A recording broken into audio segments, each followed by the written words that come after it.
Let's see this question.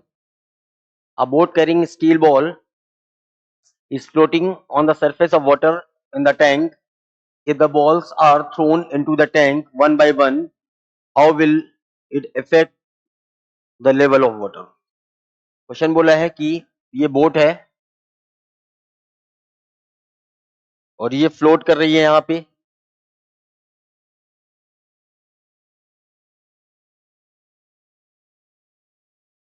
ये boat है, ये वाटर है।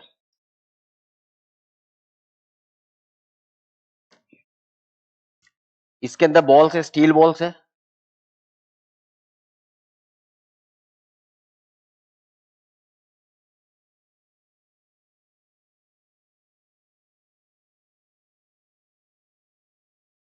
इनका मास हमने मान लिया एम स्टील और डेंसिटी मान लिया है रो स्टील। ठीक है, बोट का मास हमने मान लिया है बोट, इसका मास मान लिया है,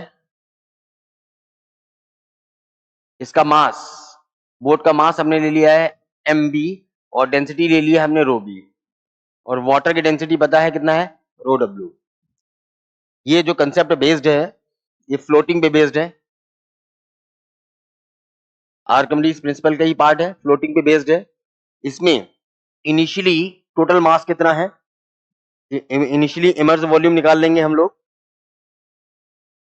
तो हमारे पास आएगा mass of boat plus mass of steel ball into g equal to density of water into V immersed into g हो जाएगा, जी से जी कैंसिल हो जाएगा। तो यहां से जो इमर्ज वॉल्यूम होगा बोट का, इमर्ज वॉल्यूम होगा वो होगा mass of boat plus mass of steel divided by density of water, V immersed equal to mass of boat divided by density of water plus mass of steel ball divided by density of water. ये हमारे पास case number 1 हो जाएगा कि जब हमने एक भी ball drop नहीं की। अब हमने सारी बॉल अगर ड्रॉप कर दी, तो अगर हम सारी बॉल ड्रॉप कर देंगे, ये वाला कंडीशन कब है, जब सारी की सारी स्टील बॉल यहां पर भी है और ये हमारे पास इमर्ज वॉल्यूम है, ये इमर्ज वॉल्यूम है, ये इस कंडीशन में है। अब हमने क्या किया है सेकेंड वाले पार्ट में,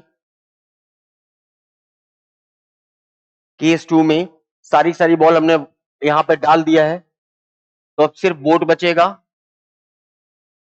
और ये वाटर होगा और यहां पे सारी स्टील बॉल होंगी जाके। तो अब डिस्प्लेस कौन कौन डिस्प्लेस करेगा, तो हमने बोला इसका डिस्प्लेस आ जाएगा और प्लस ये तो पूरा जितना इसका वॉल्यूम है पूरा डिस्प्लेस करेगा जाके। तो अब जो डिस्प्लेस वॉल्यूम होगा जाके,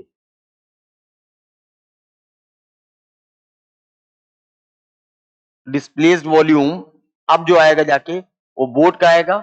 तो बोट का डिस्प्लेस वॉल्यूम डायरेक्टली निकाल सकते हैं, मास of boat divided by density of water, ये हमने बोट का कैसे निकाला है, प्लस इसका जो आएगा जितना वॉल्यूम स्टील वॉल का होगा, स्टील वॉल का वॉल्यूम कितना होगा, mass of steel into density of कितना आएगा स्टील, इतना वॉल्यूम डिस्प्लेस्ड हो चुका होगा। ठीक है, ये जो स्टील बॉल है इनका जो टोटल वॉल्यूम होगा डिस्प्लेस्ड, वो तो पूरा पूरा डिस्प्लेस्ड हो जाएगा क्योंकि पूरा इमर्ज होकर जाके। और यहाँ पे जो बोट का डिस्प्लेस्ड आएगा वो हमने यहां से निकाला है, mass of boat into g equal to density of water into g into V, displaced है इमर्ज वॉल्यूम कर देंगे, जी से जी कैंसिल हो जाएगा।